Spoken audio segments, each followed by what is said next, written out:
এই সংসার জীবনে দায়িত্ব জিনিসটা বড়ই অদ্ভুত। যে পালন করে তাকে সবাই দোষ দেয়, আর যে পালন না করে বড় বড় জ্ঞান দেয় তাকেই সবাই ভালোবাসে। হ্যালো এভরিওয়ান, আসসালামু আলাইকুম, welcome back to my another new blog. সবার কী অবস্থা, কেমন আছেন? আই হোপ সবাই ভালো আছেন, সুস্থ আছেন। আমাদের এই সংসার জীবনে স্বামী এবং স্ত্রী উভয়েরই কিন্তু দায়িত্ব এবং কর্তব্য সমানই থাকে। তবে তার মধ্যে কিছু কিছু ক্ষেত্রে নারীদের একটু দায়িত্ব আমার কাছে মনে হয় পুরুষের থেকে একটু বেশি। সেটা যেমন বলতে পারেন, যেমন একজন পুরুষ মানুষ বাহির থেকে ইনকাম করে বাসায় নিয়ে আসে, এটা হচ্ছে একটা পুরুষ মানুষের দায়িত্ব। বা আপনাকে সেফটি দিয়ে রাখাটা তার দায়িত্ব, সন্তানদের সেফটি দিয়ে রাখাটা। আর অন্যদিকে যদি আপনি দেখেন একজন নারীর দায়িত্ব, তার কিন্তু সেক্ষেত্রে অনেক একজন পুরুষের তুলনায়। যেমন সে যারা চাকরিজীবী বলতে পারেন, তারা কিন্তু বাহিরটাও সামলায়, আবার ঘর সংসার বাচ্চা কাচ্চা সব কিছুই সামলায়। আর যারা চাকরি করেন না, তারাও দেখা যায় ঘরের রান্নাবান্না, ঘর সংসারের কাজকর্ম, সেই সাথে বাচ্চা কাচ্চা মানুষ করা, তাদের পড়াশোনা, এই সব কিছু মিলিয়ে আমার কাছে মনে হয় একজন পুরুষ মানুষের থেকে অনেক বেশি গুণ দায়িত্ব এবং কর্তব্য কিন্তু একজন নারীর উপর গিয়ে বর্তায়। যাই হোক, এখানে হচ্ছে সকালবেলা খিচুড়ি রান্না করছি। খুব সোজা সাপটাভাবে খিচুড়ি রান্না করছি। আর খিচুড়ি রান্না করতে পারেন না এমন মানুষ তো মনে হয় কেউ নেই। আর এখন তো ইউটিউবের জগৎ, এখানে যারা রান্না করতে জানেন না, হ্যাঁ, তারাও সব কিছু দেখে দেখে রান্না করতে পারবেন। তো সেই কারণেই আর খিচুড়িটা আপনাদের সাথে শেয়ার করিনি যে কীভাবে রান্না করেছি। শুধুমাত্র চাল ডাল দিয়েই রান্নাটা করেছি। আর এখানে ছেলেদের জন্য ডিম অমলেট করে নিয়েছি, যেহেতু ওরা ছোট মানুষ, ভর্তা খাবে না বা ভর্তা পছন্দও করে না। আর আপনাদের ভাইয়া আর আমি খিচুড়ির সাথে যে শুটকি ভর্তাটা, এটা দিয়ে আমাদের চলে যাবে, কারণ ডিম অমলেট সবসময় খিচুড়ির সাথে খেতে ভালো লাগে না, এই জন্য। তো ওখানে খাবার দাবার সব কিছু রেডি করে সবাইকে খাওয়া দাওয়া করে তারপর যার কাজে সে বেরিয়ে গেছে। ছেলেকে স্কুলে পাঠিয়ে দিয়েছি। বড় ছেলে এবার ক্লাস 5-এ পড়ে, ওর তো পরীক্ষা চলে, এখন সেকেন্ড টার্ম পরীক্ষা। তো ওকে খাওয়া দাওয়া করে তারপর ওর বাবা ওকে স্কুলে নিয়ে গেছে। তো ওখান থেকেই সে অফিসে চলে যাবে। আর ছোট ছেলে সে খেলাধুলা করতেছে, তাদের বান্ধবী আছে পাশের বাসার, তার সাথে। আর এই ফাঁকে আমি আমার ঘরের যা টুকটাক কাজকর্ম সেগুলোই সেরে নিচ্ছি। ওই দিন যে বাজারগুলো নিয়ে আসছিলাম সুপার মার্কেট থেকে, ওগুলো না আর গুছানো হয়নি। দেখা যায় ওই সময় আপনাদের সামনে দেখানোর পরে তারপর রান্নাবান্নার কাজে চলে এসেছি, বা একটু ব্যস্ত ছিলাম, বাহিরে ছিলাম, তো এই কারণে না এই কাজটা আর করা হয়নি। এই কাজটা কিন্তু একটু সময় নিয়ে করতে হয়। তো ভাবছি যে প্যাকেটিং করা আছে, তো এইভাবেই থাক, আমি সময় এবং সুযোগ বুঝে তারপরে করব। আর যেহেতু এখন ইউটিউবে আবার ভিডিও আপলোড দিচ্ছি, তো এই জন্য দেখা যায় যে কাজ করি সেগুলোই তো আপনাদের সাথে শেয়ার করতে হয়।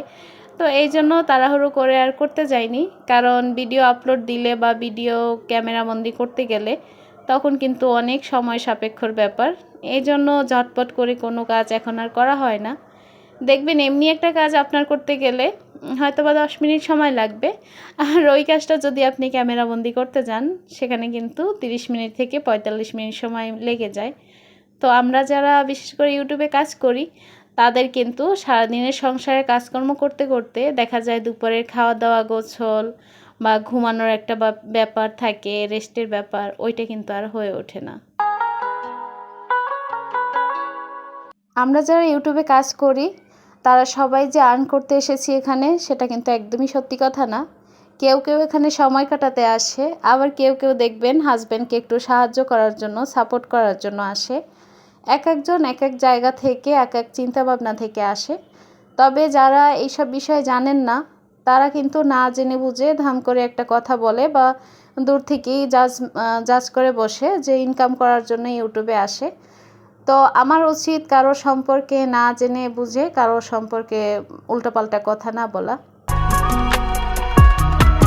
ওখানে মশলাগুলো গুছিয়ে রেখে তারপর চলে এসেছি। আপনাদের ভাইয়া সকালে অফিসে যাবার আগে এই বাজারগুলো করে রেখে গেছে। তো বাসায় চিংড়ি মাছ অল্প কিছু ছিল। তো চিংড়ি মাছ কিন্তু সব সময় ভালো পাওয়া যায় না, মাঝে মাঝে পাওয়া যায়, আবার মাঝে মাঝে পাওয়া যায় না। তো যখন ভালোটা পাওয়া যায় তখন আর অপেক্ষা করে না, নিয়ে আসে। আর এখানে কিছু সামুদ্রিক মাছ, তো এইগুলো হচ্ছে এখন কেটে ধুয়ে তারপর পরিষ্কার করে ফ্রিজে তুলে রাখবো। আমার ছেলেরা একদমই মাছ খেতে পছন্দ করে না, কার কার ছেলেরা পছন্দ করে সেটা ঠিক বলতে পারবো না, তবে আমার কাছে মনে হয় ম্যাক্সিমাম বাচ্চারাই মাছ খেতে পছন্দ করে না। এই জন্য অল্প কিছু রান্নার জন্য রেখে বাকি মাছগুলো তুলে রাখবো ফ্রিজে। আপনি বাচ্চাদেরকে যতই অভ্যাস করান যে না এটা খাওয়াবেন ওটা খাওয়াবেন, চেষ্টা করতে থাকেন যে না এইভাবে মানুষ করতে চাই, যদি আপনি সেখানে ব্যর্থ হয়ে যান তখন কিন্তু আপনার কাছেই খারাপ লাগে। তো আমার বাচ্চারা একদমই মাছ পছন্দ করে না। মাঝে মাঝে আমার কাছে এটা মনে হয় যে ওদেরকে যদি ছোটোবেলা থেকে চেষ্টা করতাম, আসলে চেষ্টা যে করিনি সেটা কিন্তু না। যাই হোক, যেহেতু ওরা মাছ পছন্দ করে না বা খেতে চায় না, এই জন্য অল্প অল্প করে আমি ভাগ করে রেখে দিয়েছি। আর এই মাছটা আজকে দুপুরের জন্য রান্না করব। আর চিংড়ি মাছটা আমি আলাদাভাবে পলিব্যাগে রেখে দিব, যেহেতু চিংড়ি মাছ আছে বাসায়, ওটা দিয়েই চলে যাবে।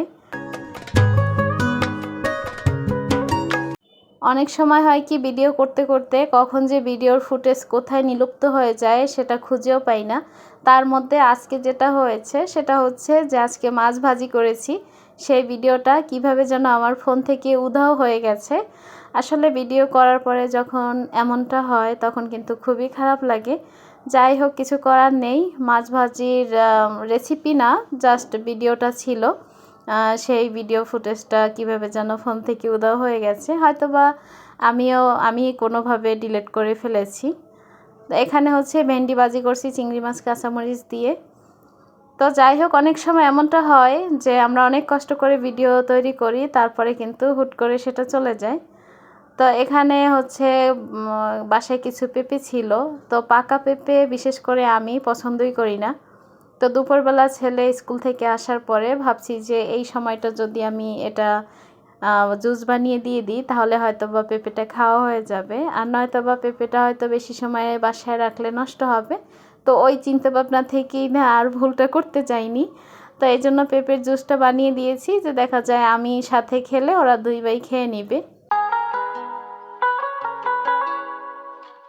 এটা হচ্ছে গতকালকের ভিডিও। তো গতকালকে হচ্ছে স্বর্ণের দোকানে আসছিলাম একটু স্বর্ণ দেখার জন্য, কানের দুল নিব সেই জন্য।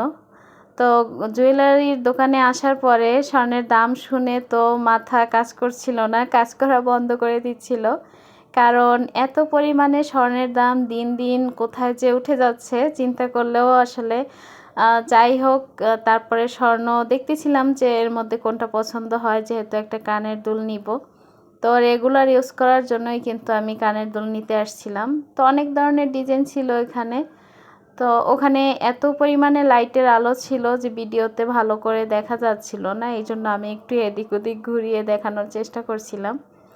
তো আমি কয়েকটা দোকানে গেছিলাম, সব দোকানে তো আবার ভিডিও করার পারমিশন দেয় না। তো আমাদের পরিচিত যে দোকান ছিল ওই দোকানের ভাইয়াটাই আসলে ভিডিও করার পারমিশন দিয়েছিল। তো এখানে ছোট ছোট কিছু কানের দুল দেখছিলাম, তবে অতটা আহামরি পছন্দ হয়নি যে এক দেখাতেই নিয়ে নিব এরকম একটা। আর এখানে কিছু সুন্দর সুন্দর হাতের ব্রেসলেট দেখছিলাম, তবে ব্রেসলেট নিব না, জাস্ট এমনি দেখছিলাম, ভালো লাগছিল দেখতে, যেহেতু কানের দুল নিতে এসেছি পাশাপাশি এগুলো দেখে যাচ্ছি। আসলে এগুলো নেওয়ার মতো সামর্থ্য সবার এখন থাকে না, কারণ এত পরিমাণে স্বর্ণের দাম, এর মধ্যে নেওয়া কোনোভাবেই পসিবল না।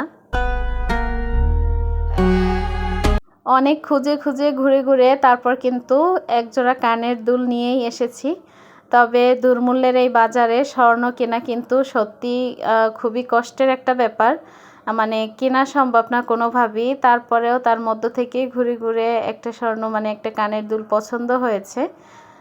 যাই হোক, আপনাদের সাথে তো একটু শেয়ার করতেই হবে যে কোন কানের দুল কিনেছি। দেখেন কানের দুলটা, আর অন্য কোথাও কেউ এই ডিজাইনটা দেখেছেন কি না বলতে পারবো না, তবে আমার কাছে এটা ইউনিক ডিজাইন মনে হয়েছে, খুবই সুন্দর ছিল ডিজাইনটা। বলতে পারেন যে যেই দোকানে ভিডিও করছিলাম ওই দোকানে কিন্তু এই কানের দুলটা পাইনি, অন্য দোকান থেকে কিন্তু নিতে হয়েছে, কারণ আমরা যে দোকানে গেছিলাম ওই দোকানে কিন্তু এই দুলটা ছিল না। যে ডিজাইনগুলো ছিল সেই ডিজাইনগুলো আমার কাছে ভালো লাগেনি, তাই দোকান চেঞ্জ করে তারপরে নিতে হয়েছে।